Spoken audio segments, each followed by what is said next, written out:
अजीवनसत्व असलेली आणि भरपूर प्रमाणात फॉस्फरस असलेली हिरवी पालेभाजी म्हणजेच चंदन बटवाची भाजी. याची पानं पाहू शकता अतिशय लहान असतात, काहींना तर ही भाजी माहीतसुद्धा नसेल.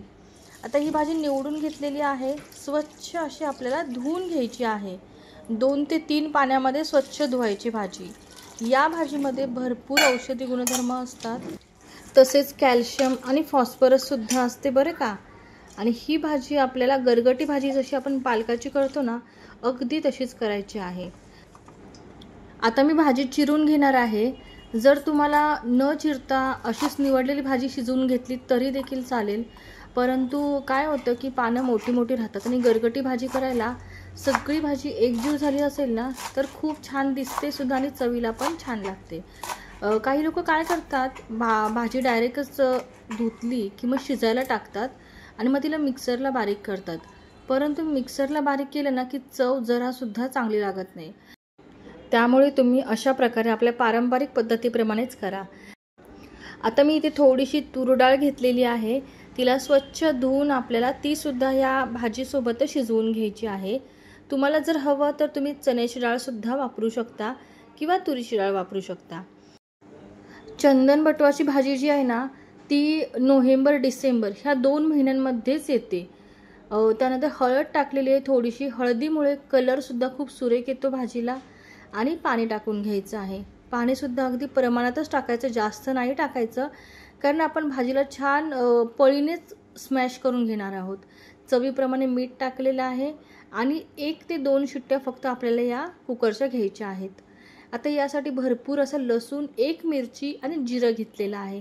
माझ्या घरी तिखट कमी खातात त्यामुळे मी मिरची एकच घेतलेली आहे. तुम्हाला जर जास्त आवडत असेल तर तुम्ही त्याप्रमाणे वाढवू शकता मिरचीचं प्रमाण. आणि खलबत्त्यामध्ये मी कुटून घेत आहे आणि ओबडधोबड कुटलेलं आहे, पाहू शकता तुम्ही. तर जास्त त्याला बारीक नाही करायचे, असंच ओबडधोबड असेल ना तर सुरेख टेस्ट येते. आता पाहू शकता माझी भाजी शिजून झालेली आहे आणि मी याला मिक्सरमध्ये नाही बारीक करणार आहे. आपला जो रवी असतो किंवा फिरका म्हणू शकता तुम्ही, डाळ आपण घोटतो तो, तर त्याच्याने छान घोटून घेणार आहे भाजी. तशीच टेस्ट खूप छान लागते. आणि आता आपण फोडणी देऊन घेऊयात. फोडणीसाठी 2-3 छोटे चमचे तेल घेतलेलं आहे. तेल आपलं तापलं की तेलामध्ये चिमूटभर हिंग टाकून घ्यायचं आहे. कोणतीही भाजी करा तुम्ही थोडासा हिंग वापरलात ना तर आपल्या पोटाला बाधत नाही. आणि आता जो मसाला आपण बारीक केला आहे, लसूण, मिरची आणि जिरं, तो यामध्ये ॲड करून घ्यायचा आणि छान त्याचा कच्चेपणा जाईपर्यंत तेलामध्ये हलवल्यानंतर याच्यामध्ये एक सिक्रेट पदार्थ आपल्याला टाकायचा आहे, तो म्हणजे चण्याचं पीठ. याच्याने भाजी जी आहे ना आपली ती छान मिळून येते आणि टेस्टसुद्धा सुरेख लागते. आणि आता चण्याचं पीठ तुम्ही एकतर डायरेक्टली भाजीमध्ये टाकू शकता म्हणजे घोटताना, किंवा तेलामध्ये असं भाजून घेतलं ना तर खमंगपणा येतो. तर असं पाहू शकता चण्याचं पीठ आपलं छान भाजून झालेलं आहे. आता थोडंसं मीठ मी यात पण टाकणार आहे. आता आपली घोटलेली जी भाजी आहे मस्त, ती याच्यामध्ये आपण ॲड करून घेऊयात. अतिशय सुंदर लागते भाजी. खरोखर तुम्ही या पद्धतीने करून पहा आणि चंदन बटवाची भाजी करून पहा. काय होतं, आपण पालकची भाजी तर पूर्ण वर्षभर खातच असतो, मेथीसुद्धा असते, शापूसुद्धा असते, परंतु काही भाज्या आहेत ना त्या फक्त सीझनलीच मिळतात. जशी की चंदन बटवा आहे, आंबट चुका आहे, ती पण भाजी आता या सीझनमध्येच आपल्याला मिळते. थोडंसं मी याच्यामध्ये शेंगदाण्याचं कूट ॲड केलेलं आहे, त्यामुळे भाजीची टेस्ट आहे ना ती अजून सुंदर लागते. आणि आता छान उकळी आल्यानंतर भाजी थोडा वेळ अजून शिजून द्यायची आहे आपल्याला. तोपर्यंत मस्तपैकी गरम गरम भाकरीसुद्धा आता मी करायला घेणार आहे. आणि आज या गरगटी भाजीसोबत नाचणीची भाकरी आपल्याला खायची आहे. अतिशय सुंदर लागते नाचणीची भाकरी.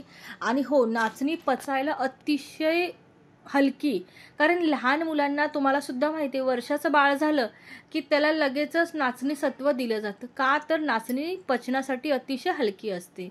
यामध्ये असलेल्या कॅल्शियममुळे आपल्या हाडांना मजबूती येण्याचं सुद्धा काम होतं. त्याच्यामुळे ज्वारीची, बाजरीची भाकरी तर तुम्ही खातच असाल, पण नाचणीची भाकरीसुद्धा तुमच्या आहारामध्ये तुम्ही ॲड करा. तुम्हाला त्याचा फायदा नक्कीच भेटेल. आणि भाकरी तुम्ही पाहू शकता मी काटवटीमध्ये केलेली आहे, त्यामुळे टेस्ट जी आहे ती अजून सुरेख लागते. आणि बाजूला पाहू शकता आपली भाजी शिजत आहे आता असं वाटायला लागलं की कधी मी एकदा खायला घेते, कारण चंदन बटवाची भाजी आहे ना ती आमच्या घरात सगळ्यांनाच फार आवडते. त्यामुळे या 2 महिन्यांमध्ये जवळपास 7 ते 8 वेळा तर नक्कीच ही भाजी होते.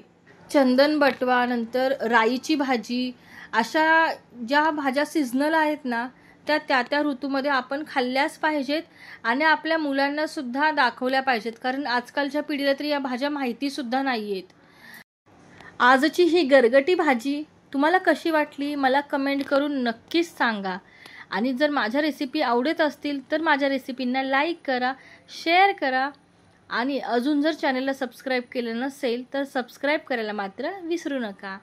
आता पाहू शकता आपली भाजीसुद्धा रेडी झालेली आहे आणि आपण पळीने हलवल्यामुळे तर ती अजूनच छान टेस्ट लागणार आहे, कारण मिक्सरच्या खाण्यामध्ये आणि याच्यामध्ये भरपूर फरक आहे.